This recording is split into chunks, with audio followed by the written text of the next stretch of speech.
fridge or No, it'll be like we'll have a fake fridge back here. fake fridge? Okay, Fake see, I fridge, just wanted to, yeah. fake kitchen, and then maybe like a fake housewife that brings us lemonade while we're doing the segment. Lemonade, that cool. Lemonade.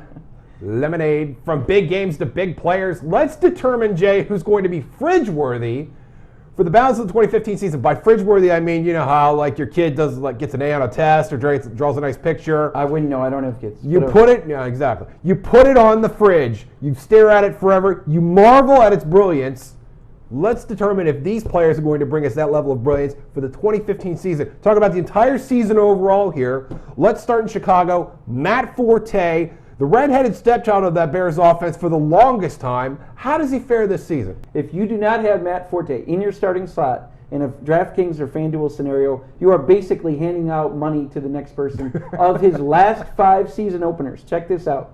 Forte has absurdly averaged 148 total yards and 1 touchdown of his last 5 Week 1 games. You absolutely, even if Green Bay was Seattle, okay? Yeah. You still have to start him, but Green Bay is not wasn't very good last year against the run, stuff like that. This is a match made in heaven. Odell Beckham Jr. had a dynamite rookie season once he got healthy. Was amazing in December when the Giants are out of it. They're starting 0-0 now. What do you expect from OBJ? Will it be a big-time sweet release or just an over-the-pants disappointment? Well, I believe in the sophomore slump to a degree. He is Eli's favorite receiver. It's not even close. It took him a while to get rolling, but once he did, his last 10 games, he had 11 touchdowns. He had 4 games of double-digit catches, and I believe he had something like 8 or 9 games of double-digit targets. From Eli's favorite receiver to your mom's favorite player, it's not every day we talk about a guy who just lost his best receiver for the season, but Cam Newton. Cam is a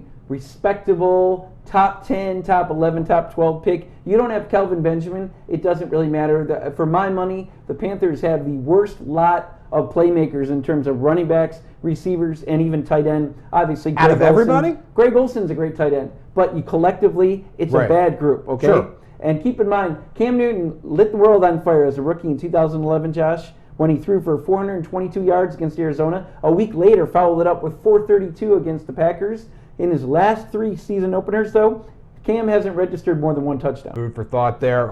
Let's go to... See, this is what happens when you do good research. You impart knowledge to people who don't really know that.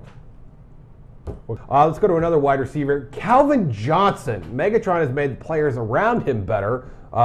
You're welcome, Ryan Broyles. What about Calvin Johnson himself this season? Of his last season openers. And I hate being this guy that you talk about everything as season openers, but really, we don't have a lot of frame of reference for what's going on. Sure. So, last 8 season openers for Calvin, 6 times he has accomplished either 90 receiving yards and or 1 touchdown. And if you're looking for consistency, last year he had 164 yards, 7 catches, and 2 touchdowns against the Giants. And his last 2 outings against the Chargers, his only 2 outings against the Chargers for a career, both times Calvin had 102 receiving yards.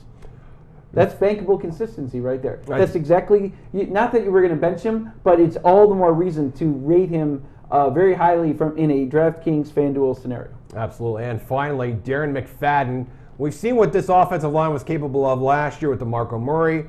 What is McFadden going to be able to do this season? It doesn't make any difference really to bring up stats for Darren McFadden. With all the injuries, and no one really knows how he's going to be in this Cowboys offense, it's a complete wild card. Frankly, I would steer clear of starting him at all in Week 1. Really? Yeah. No, just leave him on the bench. That's exactly what I would do. Or in the ether if we're talking about daily leagues. All right.